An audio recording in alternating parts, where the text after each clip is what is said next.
Here is yet another "science is just a godless coping mechanism" argument. Question: what do you get when you need to explain origins, but you do not want God? Answer: evolution. You got to come up with something, and evolution is the thing. But evolution is a creation myth, like the Epic of Gilgamesh.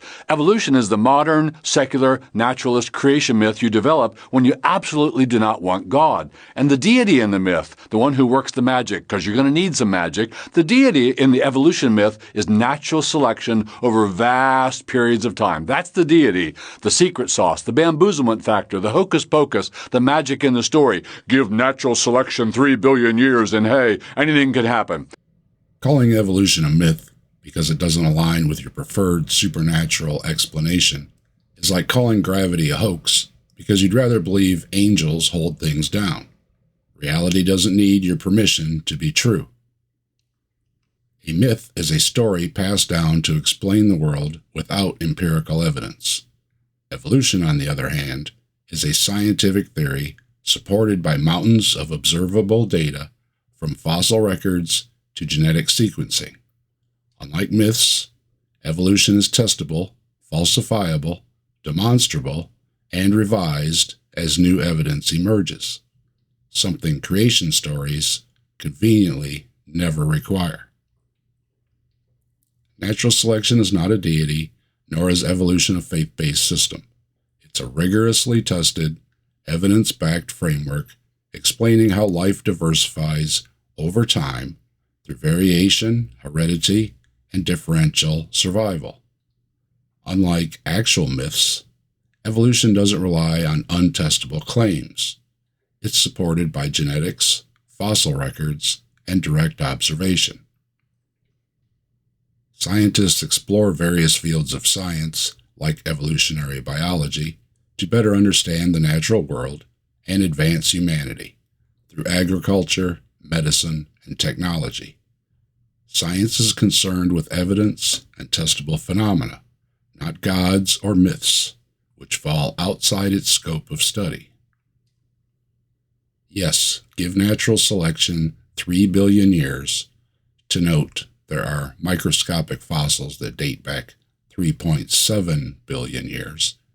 And along with chemical processes, environmental pressures, genetic mutations, and natural laws, and you get the complexity of life we see today. That's not anything could happen. That's predictable, well-documented biological processes unfolding over deep time. And life emerges from non-life, and reptiles turn into birds. It's a myth for naturalists, and it's all rooted in we do not want God. Psalm 14:1, the fool has said in his heart, there is no God. Life emerging from non-life is not the theory of evolution. That's abiogenesis, a separate field of study. But don't let that stop you from lumping everything you dislike under one label. As for reptiles turning into birds, that's called evolutionary transition, and it's backed by genetics and an overwhelming fossil record.